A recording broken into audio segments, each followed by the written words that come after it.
I do not encourage the use of any illegal substances or criminal activity. This is strictly for education and entertainment purposes only. Dxm Trip number 2. Sip-a-dab. Okay, now before I get into it, I'm just going to say a brief overview of what this trip was. It was pretty much a exciting and fun experience. I had a friend with me, and we ended up making some music.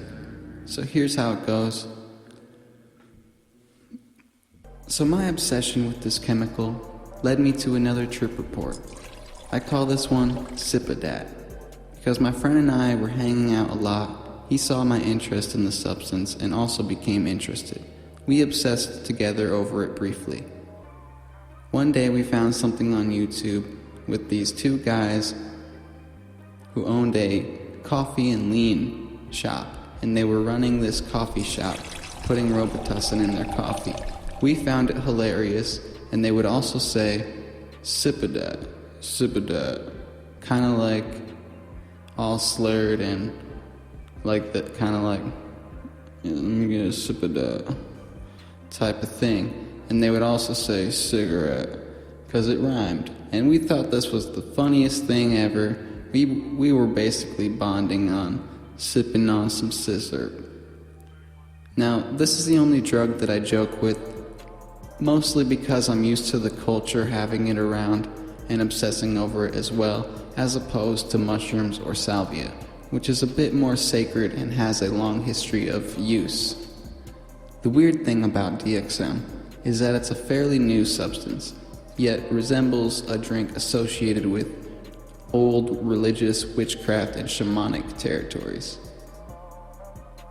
This drink actually has practical use, not only being stupid and getting high off of it, but it actually has psychological benefits. This has only been studied for less than one lifetime, so I guess I'm one of the pioneers. I wanted to up the dose, as last time I only took 90 milligrams. This time I was going to take 120. Not much more, but since I have a sensitivity, I'm being cautious. We both had the same amount. His first time, my second time. But instead of doing it rapper style, we were going to be stealthy about it and put it in regular tea mugs. This was also funny, which helped make the whole entire setting more funny. The setting was in the basement, with music playing on YouTube, basically just beats, because we were thinking of making a new rap song. Yes, we write raps. We have many songs on SoundCloud and YouTube. About 30 to 40 minutes into it, I started to feel like dancing, and I found we landed on one really cool beat, and instantly I was like, yo, you want to make a song? And he looked at me and was like, yeah. And I was like, alright, Flex and Clout. And we named the song Flex and Clout. And we were just messing around, and it ended up becoming one of our main ideas for the next year and a half at least. I noticed with DXM, anything that you come up with on it tends to stick with you for a while. Kind of like how when you hang out with people and you start to develop the same language or body language as them. So we began to write this rap song, and it was fun. We ended up becoming super hyper after this, and then all of a sudden a chill vibe set in. We looked at each other and thought, well, why not smoke some cannabis? It's been a while. So we ended up rolling up and smoking a trippy stick. Slowly losing ambition to dance and create music. Food was now offensive. All I wanted to do was make sure that my life was prospering. I could think about nothing but prosperity. I was going to make so much music that I'll be able to do anything I want with life.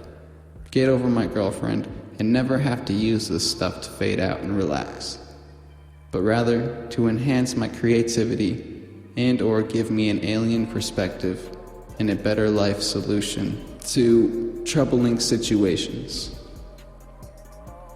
I began to notice, I can set my feelings aside to do what's best for this character, almost as if how I felt didn't matter anymore, but I wanted to do what was mathematically correct and most progressive for my person. My motives of friends kind of fell away. If they weren't doing what I loved doing and had my goals, I wasn't really interested. I only focused on music for about 8 months straight after this. This was the most I've ever focused on anything. I made new artist connections and new family of artists online to share and help pull each other out of the abyss of depression. The only side effect I had from this trip was for about a week every day after it, I had a bodily feeling of lust for the drug. I wanted to pour up, but I fought the temptation with some strong willpower and distraction. Sometimes I still want it really bad, but I usually just fantasize about my life being as magical as the drug made it feel.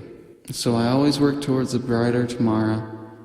These two experiences helped me to see emotions as a passive thing rather than an impulsive thing. I became meditative again and more uplifted and had a long-lasting break from my depression. I am glad I did Dxm this time, became hyped about who I am and my own music. It helped me remember to be compassionate and present. I would consider this trip to be fatherly, and the first trip to be motherly, if that makes any sense. Anyway, love to all, stay lit, be safe, and I do not recommend this if your willpower is weak.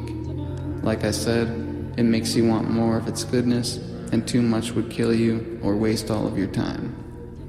Beware, it shows how things can be, but you still gotta get yourself there soberly. Trip